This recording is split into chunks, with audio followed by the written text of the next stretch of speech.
Hello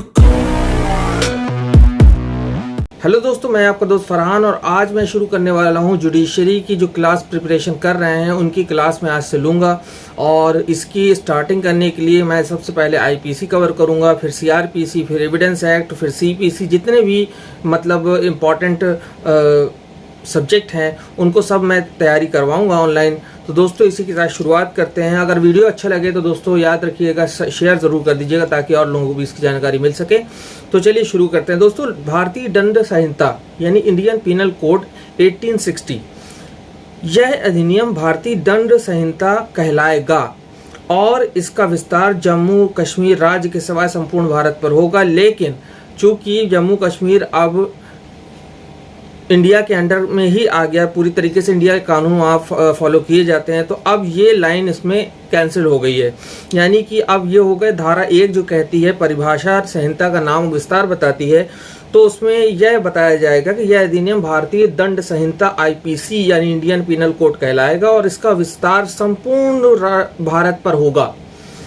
कोई भी एक राज्य इससे अछूता नहीं रहेगा, पूरे संपूर्ण भारत पर रहेगा। यह संहिता 1 जनवरी 1862 से लागू कर दी गई।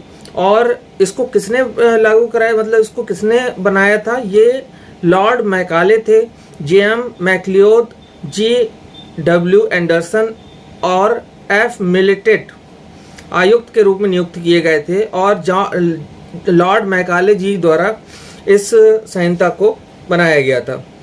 अब धारा 2 में आ जाते हैं। भारत के भीतर किए गए अपराधों का दंड। तो यहाँ पर आपको पता होना चाहिए आईपीसी के अधीन हर व्यक्ति को दंड दिया जा सकता है जो इसके अधीन दंड का भागी हो या चाहे वह उस दंड को करने के लिए होता है। यानी कि हर ऐसे व्यक्ति को दंड दिया जाएगा अगर वो कोई क्राइम कर देता है, और साथ साथ ऐसे लोगों को भी दंड दिया जाएगा कि वो ऐसा कोई काम नहीं करते जो भारत सरकार यानी राज्य सरकार द्वारा करना जरूरी हो लेकिन वो उसे नहीं कर रहे हैं, तो वो भी गुनाह की श्रेणी में आएगा। यानी कि ऐसे क्राइम, कोई भी तरह का क्राइम अगर आप कर रहे हैं तो वो तो अपराध की श्रेणी में आएगा ही, साथ ही साथ वो भी आएगा कि अगर कोई चीज राज्य सरकार की तरफ से आपके ऊपर लागू है, आपको करना है और उसे आप नहीं कर रहे हैं, यानी आप ड्यूटी नहीं कर रहे हैं अपनी, तो वो भी एक जो है गुनाह की कैटेगरी में आएगा।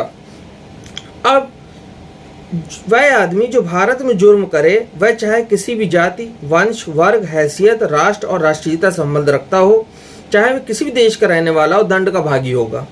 यानी कि अगर कोई व्यक्ति भारत में रहकर जुर्म करता है, फिर वो चाहे हिंदू हो, चाहे सिख हो, चाहे ईसाई हो, किसी भी धर्म का, वंश का, किसी भी स्टेटस का हो, बहुत पैसे वाला हो या बहुत गरीब हो, या राष्ट्र और राष्ट्रीयता से संबंध रखता हो, चाहे वो किसी भी देश का रहने वाला हो, दंड का भागी होगा। लेकिन विधान के अनुसार निम्नलिखित को छूट है, तो वो है राष्ट्रपति, गवर्नर, दूसरे देश का राष्ट्रपति या बादशाह या दूसरे देश का राजदूत, दूसरे देश की फौज या दुश्मन या लड़ाई की जहाज, इनको छूट है।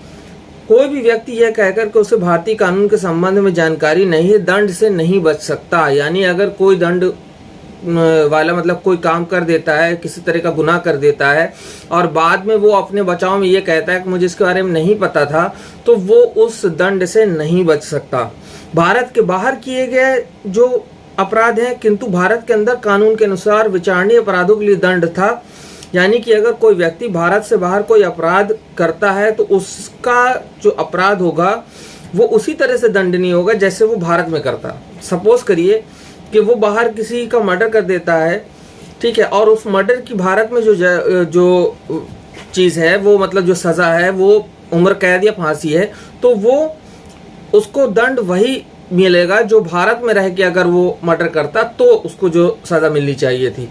तो दोस्तों आज के वीडियो में मैंने ये 3 चीज़ें कवर की हैं। एक तो संहिता का नाम और विस्तार, दूसरा भारत के अंदर किए गए अपराधों के लिए दंड, और भारत के बाहर किए गए अपराधों के लिए दंड का क्या प्रावधान होगा, ये मैंने आपको इसमें बताया है। दोस्तों मैं आपका दोस्त फरहान अख्तर। अगर आपको पसंद आया है हमारा वीडियो तो ज़्यादा से ज़्यादा शेयर कीजिए, लाइक कीजिए, बेल बटन पर ज़रूर क्लिक कीजिएगा। सब्सक्राइब करने के बाद अगर सब्सक्राइब नहीं किया है तो सबसे पहले सब्सक्राइब करके बेल बटन पर क्लिक कर दीजिए। दोस्तों मैं आपका दोस्त फरहान अख्तर एक बार फिर हैव अ ग्रेट डे।